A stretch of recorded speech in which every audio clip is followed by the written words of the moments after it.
Bonjour et bienvenue dans le podcast Moments Zen sur le chemin de la naissance. Je suis Geneviève Talbot, maman de 4 enfants et spécialisée en périnatalité depuis plus de 20 ans. Dans ce podcast, tu trouveras bien sûr des informations sur la grossesse et l'accouchement, mais aussi des enseignements de pleine conscience qui vont transformer ta vie et t'aider à développer sans cesse une meilleure version de toi-même à travers la maternité. Laisse-moi t'accompagner sur le chemin de la naissance, sur le chemin de la co-naissance. Alors, dans les 2 prochains épisodes, je te propose ce que j'appelle un trousseau de clés. L'épisode 5 sera concentré sur 3 clés physiologiques pour la grossesse et l'accouchement. Et l'épisode 6 va être concentré sur 3 clés d'enseignement de pleine conscience pour mieux vivre ta grossesse et l'accouchement aussi. Alors, avant tout, je voudrais te proposer la question suivante. Quel est mon besoin du moment? En pleine conscience, c'est pas les mêmes besoins, si je peux dire ça comme ça, que la pyramide de Maslow. La pyramide de Maslow, c'est la sécurité, les besoins physiologiques, la sécurité, l'amour, la reconnaissance et tout ça. Dans la pleine conscience, on parle plus des besoins du moment. Il y en a 3. Il y a l'alignement, le mouvement et la régénération. C'est ces 3 clés physiologiques-là. C'est bizarre parce que l'enseignement de pleine conscience vient avec les clés physiologiques, mais c'est un tout, cette histoire-là. Tout est emboîté comme des morceaux de casse-tête. Alors, les 3 clés physiologiques sont la respiration, la conscience du corps et la visualisation. Et ça rejoint ce que je viens de te dire au niveau des besoins d'alignement, de mouvement et de régénération. Ce que ça veut dire, la respiration, on en reparle, tu vas voir, je consacre un épisode exclusivement sur la respiration, l'épisode 13, s'il n'y a pas de changement à l'horaire, ce sera l'épisode 13. La respiration, c'est ce que j'appelle une clé passe-partout. Elle est toujours disponible, peu importe où tu es, en te levant, en te couchant. La respiration, c'est ta fidèle alliée. Elle est toujours là, tu peux toujours t'ancrer avec elle. Et la respiration permet de répondre aux besoins d'alignement. Quand j'ai envie de pogner les nerfs, quand je suis fatiguée et j'ai envie de pleurer, quand j'ai besoin d'énergie, peu importe, la respiration, c'est un ancrage et c'est vraiment un outil puissant, sous-estimé de la plupart des êtres humains. Okay? Donc, je regarde la méditation qu'on a fait au dernier épisode.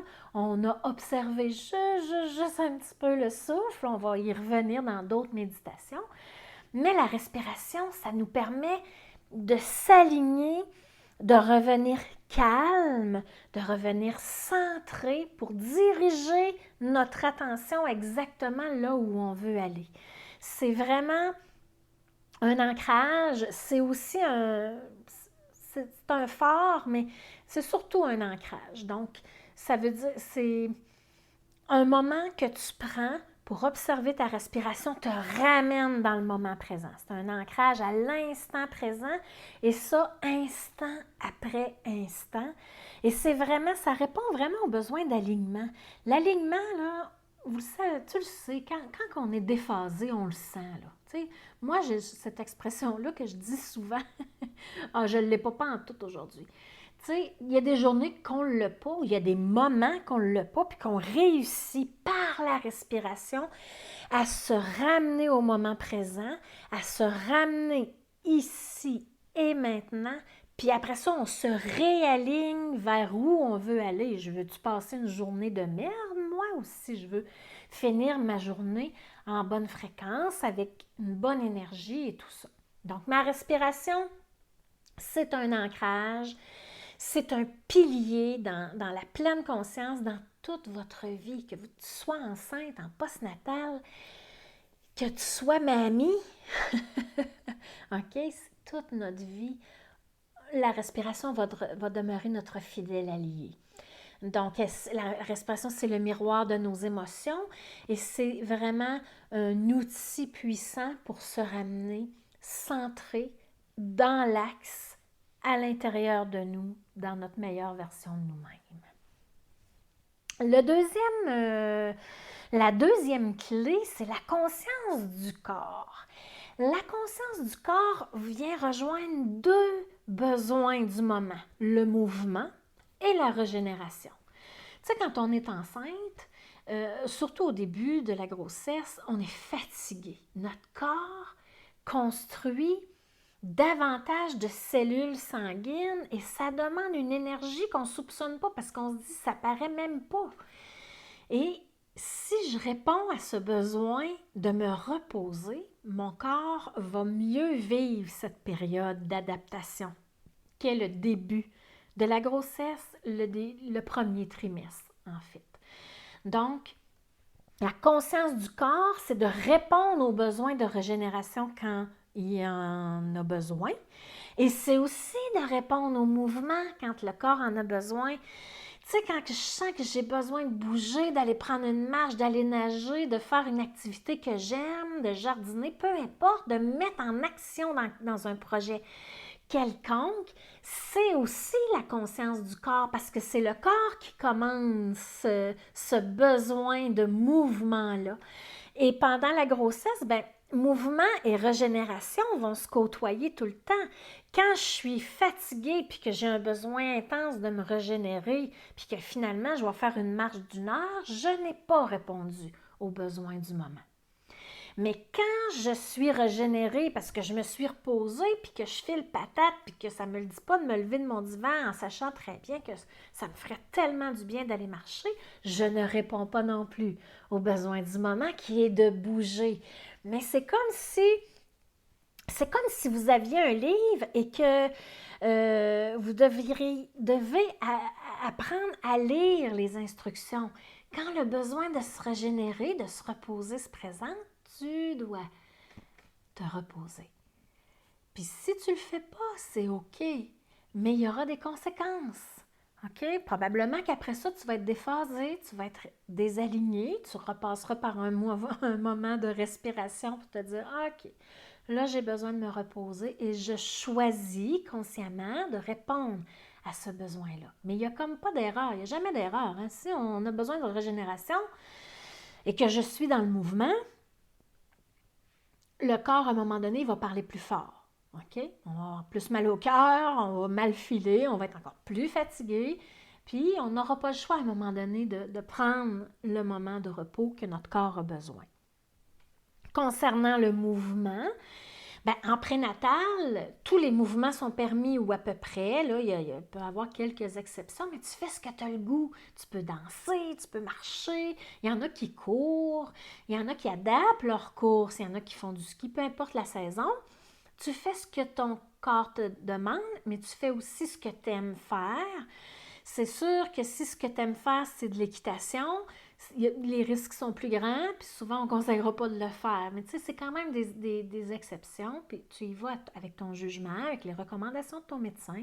Mais en principe, il n'y a pas d'erreur, puis il n'y a pas de contre-indication majeure, mais il faut y aller avec son jugement quand même.